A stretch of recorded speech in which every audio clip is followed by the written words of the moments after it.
Welcome to the channel NextGen Tech Prep. In today's video, we are diving deep into essential questions and comprehensive answers for the Google Professional Data Engineer certification. Whether you're preparing for an exam or just looking to sharpen your knowledge, you're in the right place. If you find this content valuable, please hit that subscribe button and ring the notification bell so you never miss an update. Now, let's get started. Your globally distributed auction application allows users to bid on items. Occasionally, users place identical bids at nearly identical times, and different application servers process those bids. Each bid event contains the item, amount, user, and timestamp.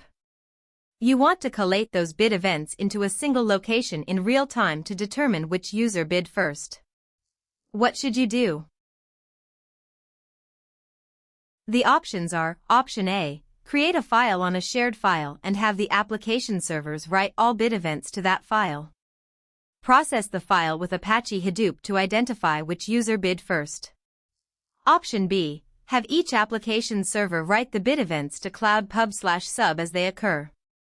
Push the events from Cloud Pub/Sub to a custom endpoint that writes the bid event information into Cloud SQL. Option C, set up a MySQL database for each application server to write bid events into. Periodically query each of those distributed MySQL databases and update a master MySQL database with bid event information. Option D, have each application server write the bid events to Google Cloud Pub/Sub as they occur. Use a pull subscription to pull the bid events using Google Cloud Dataflow. Give the bid for each item to the user in the bid event that is processed first.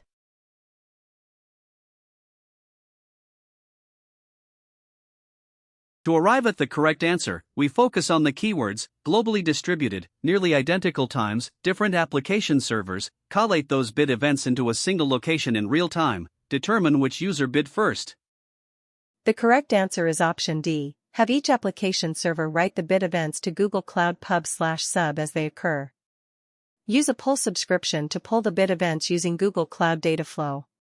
Give the bid for each item to the user in the bid event that is processed first. Why is this correct? D. Cloud Pub/Sub provides scalable, real-time message ingestion globally. Cloud Dataflow seamlessly processes Pub/Sub streams, handling event time windowing to accurately determine the first bid based on timestamps, even if events arrive out of order. Why are the others incorrect? A. Writing to a shared file is not scalable for globally distributed real-time events. Furthermore, Apache Hadoop is designed for batch processing, not real-time collation. B. Cloud SQL is not ideal for high-throughput, real-time global event ingestion.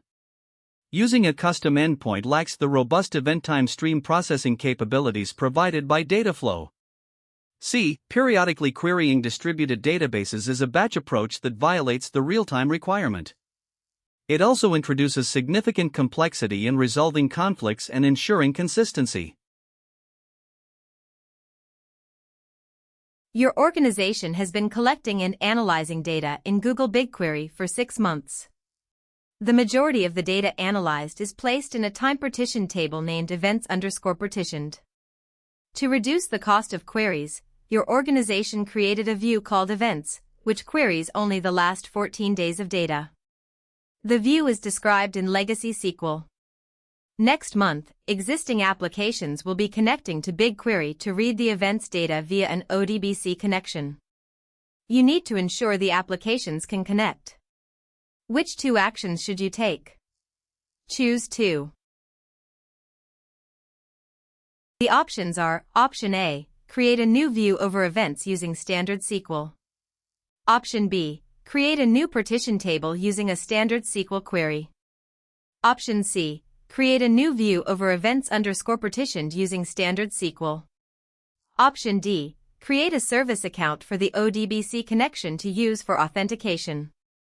Option E, create a Google Cloud Identity and Access Management Cloud IAM role for the ODBC connection and shared events.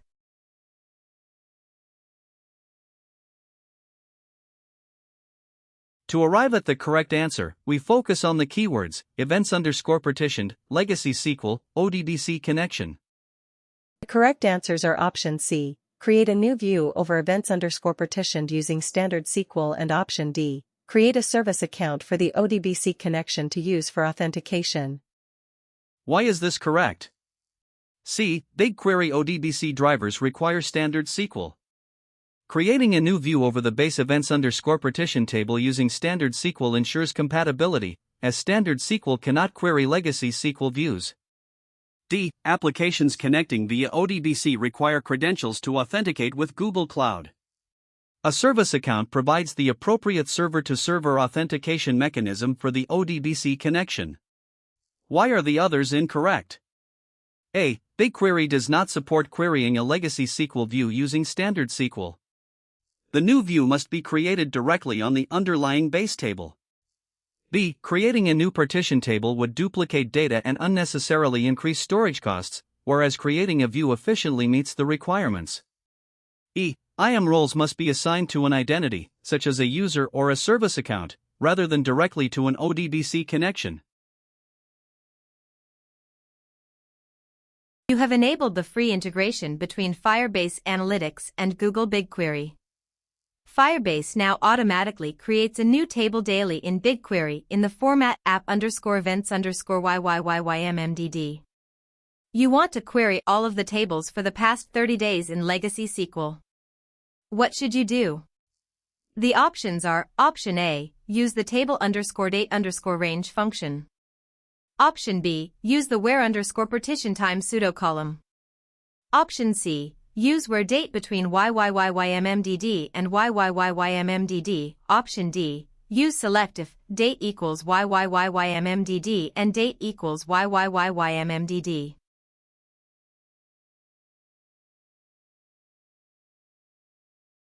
To arrive at the correct answer, we focus on the keywords: creates a new table daily, format app_events_yyyymmdd, past 30 days, legacy SQL. The correct answer is option A, use the table_date_range function. Why is this correct? A. The table_date_range function is specifically designed in BigQuery's legacy SQL to query across multiple daily sharded tables that share a common prefix and have a yyyymmdd date suffix. Why are the others incorrect? B. The _partition time pseudo column is used for querying partition tables in standard SQL, not for date sharded tables in legacy SQL. C. This syntax filters data based on a column named date within a single table. It does not select or union multiple daily sharded tables. D. The if function evaluates conditional logic on columns and cannot be used in the from clause to select or union multiple sharded tables. Your company is currently setting up data pipelines for their campaign. For all the Google Cloud Pub/Sub streaming data, one of the important business requirements is to be able to periodically identify the inputs and their timings during their campaign. Engineers have decided to use windowing and transformation in Google Cloud Dataflow for this purpose. However, when testing this feature, they find that the Cloud Dataflow job fails for the all streaming insert. What is the most likely cause of this problem? The options are: option A, they have not assigned the timestamp, which causes the job to fail. Option B, they have not set the triggers to accommodate the data coming in late, which causes the job to fail. Option C, they have not applied a global windowing function, which causes the job to fail when the pipeline is created. Option D, they have not applied a non-global windowing function, which causes the job to fail when the pipeline is created.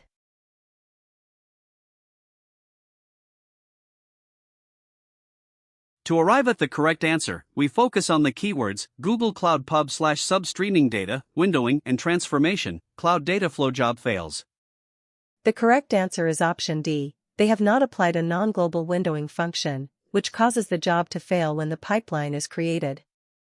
Why is this correct? D. Dataflow pipelines processing unbounded streaming data with aggregations require a non-global windowing function, or specific triggers. Without it, the default global window never closes on unbounded data, causing the pipeline creation to fail. Why are the others incorrect? A. Pub/Sub messages automatically contain an intrinsic publish timestamp. Therefore, omitting a manual timestamp assignment will not cause the Dataflow job to fail. B. Failing to set triggers for late data only results in dropped late records or incomplete aggregations, but it does not cause the pipeline to fail. C. A global windowing function is already the default. Applying it to unbounded data without triggers causes failure because the window never completes. A non-global window is needed instead. You architect a system to analyze seismic data. Your extract, transform, and load (ETL) process runs as a series of MapReduce jobs on an Apache Hadoop cluster. The ETL process takes days to process a data set because some steps are computationally expensive. Then you discover that a sensor calibration step has been omitted.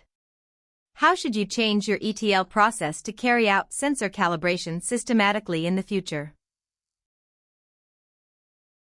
The options are: Option A, modify the transform MapReduce jobs to apply sensor calibration before they do anything else. Option B, introduce a new MapReduce job to apply sensor calibration to raw data, and ensure all other MapReduce jobs are chained after this. Option C, add sensor calibration data to the output of the ETL process, and document that all users need to apply sensor calibration themselves. Option D, develop an algorithm through simulation to predict variance of data output from the last MapReduce job based on calibration factors, and apply the correction to all data.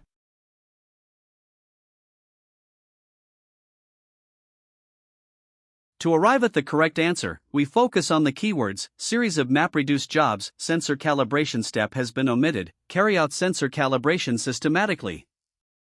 The correct answer is option B, introduce a new MapReduce job to apply sensor calibration to raw data, and ensure all other MapReduce jobs are chained after this. Why is this correct? B. Creating a new MapReduce job at the beginning of the chain ensures all subsequent computationally expensive transformations operate on calibrated data. This isolates logic and avoids modifying existing complex transform jobs. Why are the others incorrect? A. Modifying existing complex transform jobs introduces unnecessary risk, complexity, and coupling. It is safer to isolate the calibration logic in its own separate MapReduce step. C. Offloading calibration to end users is not a systematic approach. It is error-prone and defeats the purpose of having an automated, centralized ETL pipeline.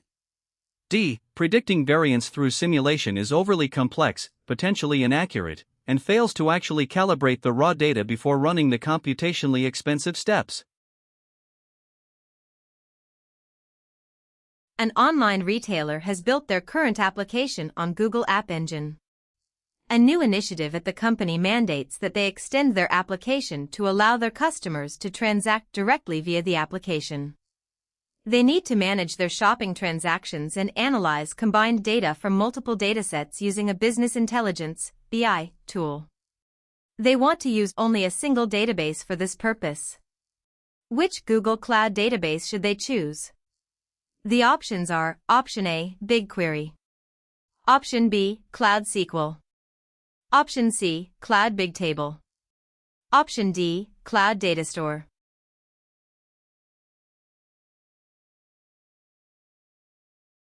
To arrive at the correct answer, we focus on the keywords: shopping transactions, analyze combined data, business intelligence, BI, tool, single database.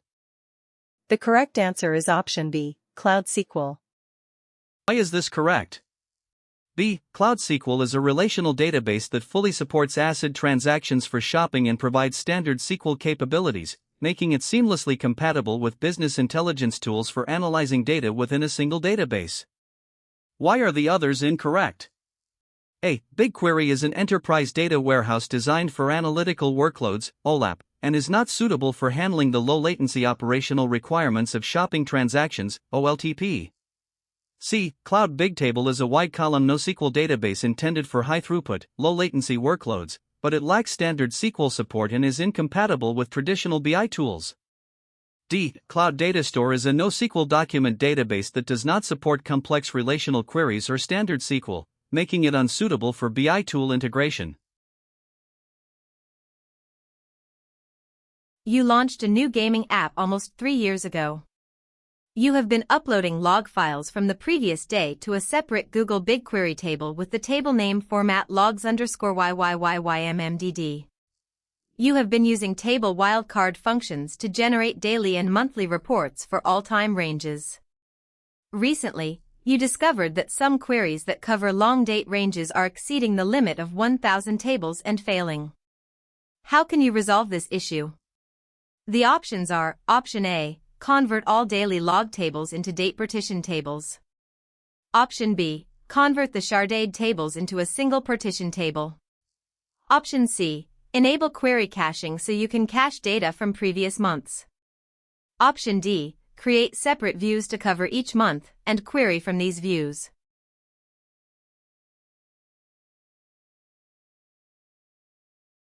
To arrive at the correct answer, we focus on the keywords, table name format logs_YYYIMMDD, exceeding the limit of 1,000 tables and failing. The correct answer is option B, convert the sharded tables into a single partition table. Why is this correct? B. Converting date sharded tables, logs_YYYIMMDD, into a single date partition table consolidates the data. A single partition table counts as one table, eliminating the 1,000 table limit issue for queries over long date ranges while maintaining efficient querying. Why are the others incorrect? A. Converting individual daily tables into date partition daily tables still leaves you with thousands of separate tables, failing to resolve the 1,000 table query limit. C. Query caching cannot bypass the 1,000 table limit. The initial query must succeed to be cached, but it will fail during execution. D. Creating monthly views does not resolve the underlying limit. The view still executes against the underlying tables, and querying across multiple views that reference over 1,000 tables will still fail. Your analytics team wants to build a simple statistical model to determine which customers are most likely to work with your company again, based on a few different metrics. They want to run the model on Apache Spark, using data housed in Google Cloud Storage, and you have recommended using Google Cloud Dataproc to execute this job. Testing has shown that this workload can run in approximately 30 minutes on a 15-node cluster, outputting the results into Google BigQuery. The plan is to run this workload weekly. How should you optimize the cluster for cost? The options are: Option A, migrate the workload to Google Cloud Dataflow. Option B, use preemptible virtual machines, VMs, for the cluster. Option C, use a higher memory node so that the job runs faster. Option D, use SSDs on the worker nodes so that the job can run faster.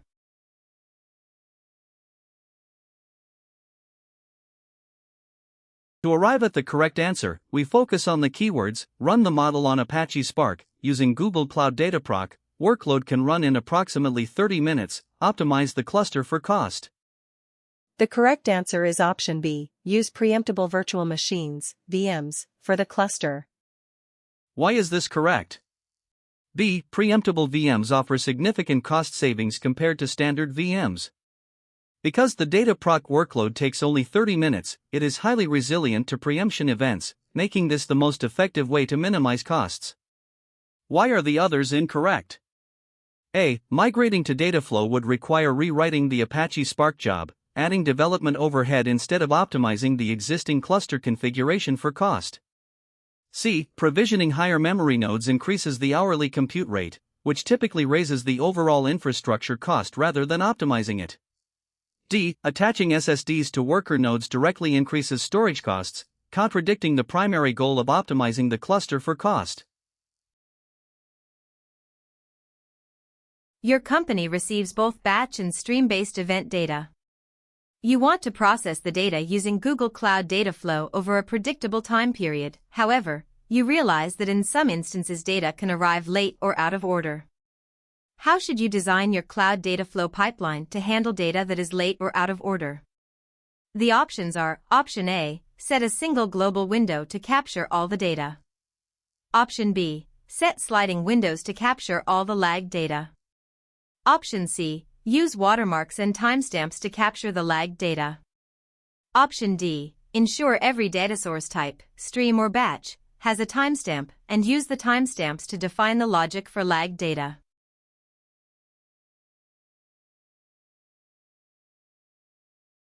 To arrive at the correct answer, we focus on the keywords Google Cloud Dataflow. Data can arrive late or out of order. The correct answer is option C. Use watermarks and timestamps to capture the lagged data. Why is this correct? C. In Cloud Dataflow, watermarks represent the system's notion of when all data in a certain window is expected to have arrived. Combined with event timestamps, watermarks allow the pipeline to natively and correctly manage, window, and process late or out of order data. Why are the others incorrect? A. A single global window aggregates all data for all time, which is unsuitable for unbounded streams without triggers, and it does not inherently solve the problem of handling late data predictably. B. Sliding windows are used to analyze overlapping time periods, like moving averages. They do not independently handle out-of-order or late-arriving data without the use of watermarks and triggers. Why are the others incorrect? D. While timestamps are necessary, manually building custom logic to handle lagged data is inefficient and error-prone. Dataflow natively manages late data processing efficiently using built-in watermarks and triggers. Refer to the attached Picture 1, reference exhibit.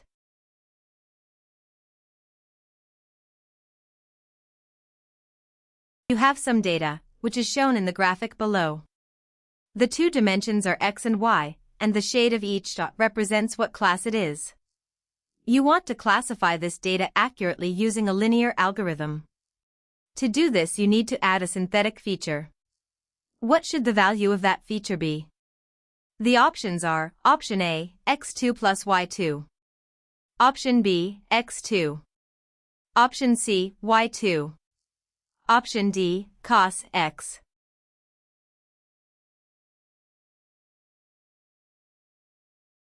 To arrive at the correct answer, we focus on the keywords, classify this data accurately using a linear algorithm, add a synthetic feature.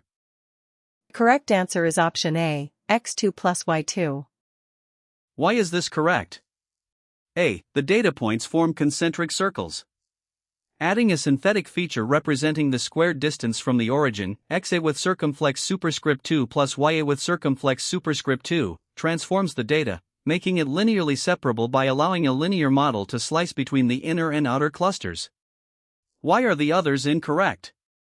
B. Using only xa with circumflex superscript 2 captures variance solely along the x-axis. It cannot distinguish between points with the same x-coordinate but different y-coordinates, thus failing to separate the circular classes. C. Using only ya with circumflex superscript 2 captures variance solely along the y-axis, ignoring the x-axis. This fails to separate the classes for the same reason as using only xa with circumflex superscript 2. D. The cosine function introduces periodic variation along the x-axis. It does not measure radial distance from the origin and cannot transform the concentric circle pattern into a linearly separable space.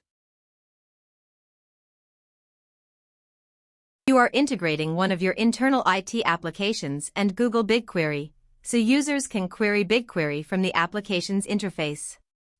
You do not want individual users to authenticate to BigQuery, and you do not want to give them access to the dataset. You need to securely access BigQuery from your IT application. What should you do? The options are Option A, create groups for your users and give those groups access to the dataset. Option B, integrate with a single sign-on (SSO) platform and pass each user's credentials along with the query request.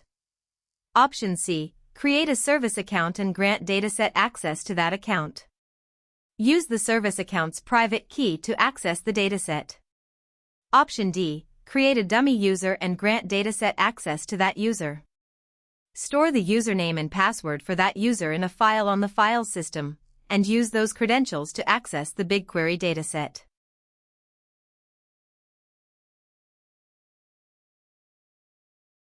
To arrive at the correct answer, we focus on the keywords, do not want individual users to authenticate, do not want to give them access to the dataset, securely access BigQuery from your IT application.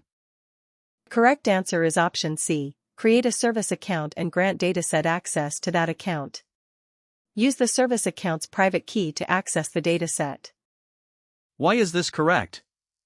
C. Service accounts are intended for server-to-server interactions. They provide secure, application-level access to BigQuery without requiring individual user authentication or direct user access to the dataset, perfectly matching the scenario requirements. Why are the others incorrect? A. The question explicitly states that you do not want to give individual users access to the dataset. Granting dataset access to user groups violates this core requirement.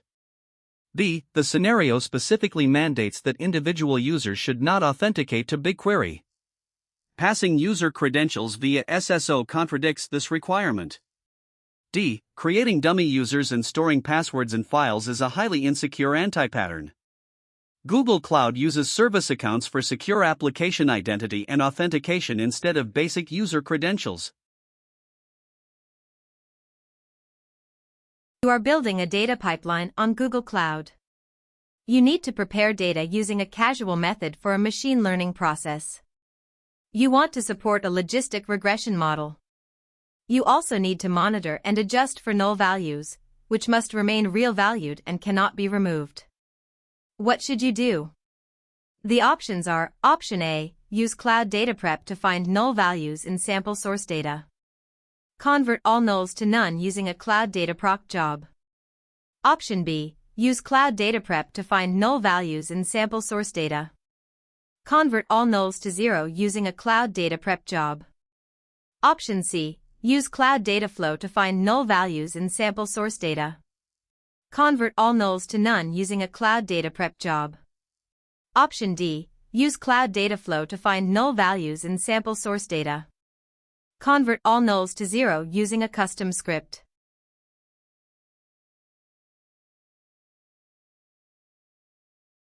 To arrive at the correct answer, we focus on the keywords: prepare data, casual method, logistic regression model, monitor and adjust for null values, real-valued, cannot be removed. The correct answer is option B, use Cloud Data Prep to find null values in sample source data. Convert all nulls to 0 using a Cloud Data Prep job. Why is this correct? B. Cloud Data Prep provides a casual method to prepare data and monitor null values. Converting nulls to 0 ensures they remain real-valued, supporting the logistic regression model without removing the data. Why are the others incorrect? A. Converting nulls to none changes the values from real-valued numbers to strings, making them incompatible with the logistic regression model. C. Cloud Dataflow is an execution engine, not designed for casual data preparation. Furthermore, converting nulls to none violates the requirement that they remain real-valued. D. Cloud Dataflow and custom scripts involve programming rather than a casual data preparation method, making them less suitable for visually monitoring and adjusting null values. You set up a streaming data insert into a Redis cluster via a Kafka cluster. Both clusters are running on compute engine instances. You need to encrypt data at rest with encryption keys that you can create, rotate, and destroy as needed. What should you do? The options are: Option A, create a dedicated service account and use encryption at rest to reference your data stored in your compute engine cluster instances as part of your API service calls. Option B, create encryption keys in Cloud Key Management Service. Use those keys to encrypt your data in all of the compute engine cluster instances.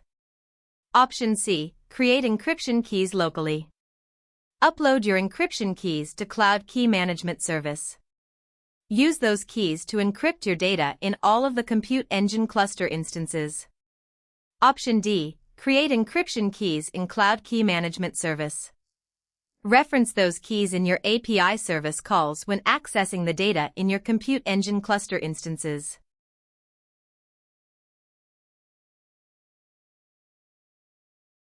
To arrive at the correct answer, we focus on the keywords: compute engine instances, encrypt data at rest, encryption keys that you can create, rotate, and destroy as needed.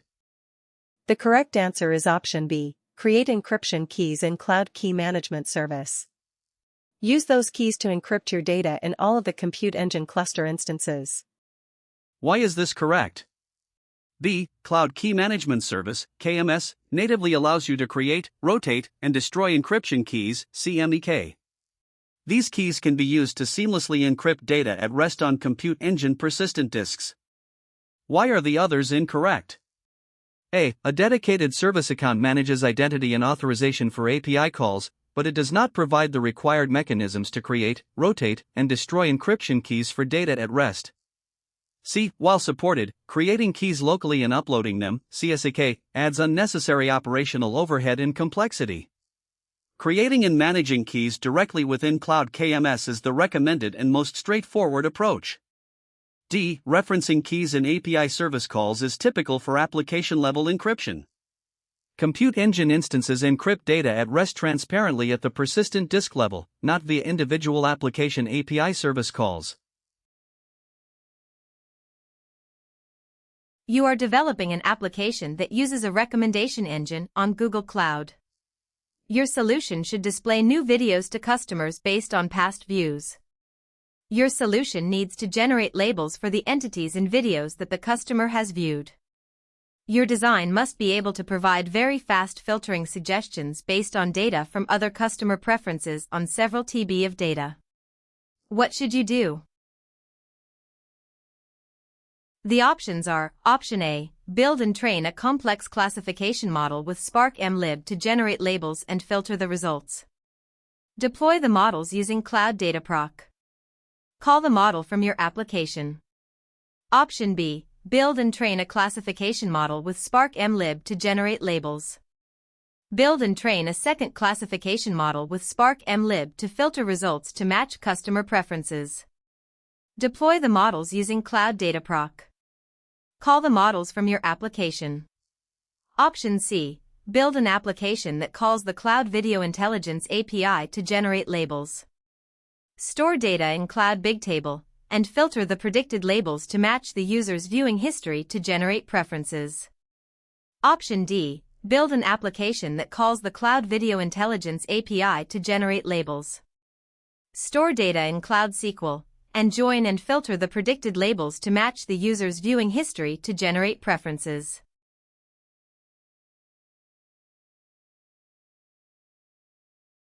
To arrive at the correct answer, we focus on the keywords, generate labels for the entities in videos, very fast filtering suggestions, several TB of data. The correct answer is option C, build an application that calls the Cloud Video Intelligence API to generate labels.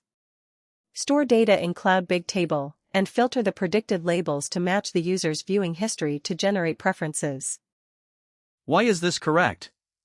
C. Cloud Video Intelligence API efficiently generates labels without custom modeling. Cloud Bigtable provides the required low latency, very fast reads and writes at scale, several TB of data, needed for real-time recommendation filtering. Why are the others incorrect? A. Building complex Spark mlib classification models requires significant operational overhead compared to using pre-trained APIs. Additionally, Dataproc does not provide the low-latency database layer required for very fast filtering on terabytes of data. B. Creating multiple custom classification models is unnecessarily complex when a managed API exists. It also fails to include a high-performance database like Bigtable required to handle the scale and latency constraints. D. Although using the Cloud Video Intelligence API is correct, Cloud SQL is a relational database and is not designed for the low latency, high throughput operations required to filter several TB of data quickly. You are selecting services to write and transform JSON messages from Cloud Pub/Sub to BigQuery for a data pipeline on Google Cloud. You want to minimize service costs. You also want to monitor and accommodate input data volume that will vary in size with minimal manual intervention. What should you do? The options are: Option A, use Cloud Dataproc to run your transformations. Monitor CPU utilization for the cluster. Resize the number of worker nodes in your cluster via the command line. Option B, use Cloud Dataproc to run your transformations.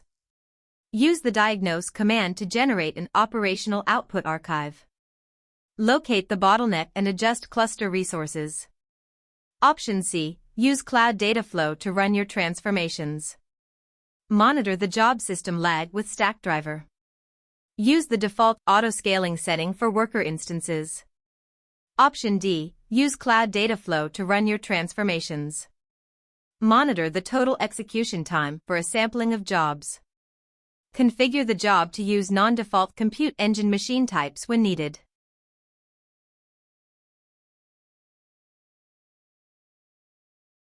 To arrive at the correct answer, we focus on the keywords, transform JSON messages from Cloud Pub/Sub to BigQuery, minimize service costs, accommodate input data volume that will vary in size with minimal manual intervention. The correct answer is option C. Use Cloud Dataflow to run your transformations. Monitor the job system lag with Stackdriver. Use the default auto-scaling setting for worker instances. Why is this correct? C. Cloud Dataflow provides serverless, fully managed stream processing with built-in autoscaling that dynamically adjusts worker instances based on volume, perfectly fulfilling the requirement for minimal manual intervention. Why are the others incorrect? A. Cloud Dataproc in this scenario requires manual resizing of worker nodes via the command line, which directly violates the requirement for minimal manual intervention. B. Using the diagnose command to manually locate bottlenecks and adjust cluster resources involves significant operational overhead, violating the minimal manual intervention requirement. D. Manually configuring non-default machine types based on sampling execution time requires unnecessary manual intervention, whereas Dataflow's default autoscaling natively handles varying data volumes automatically.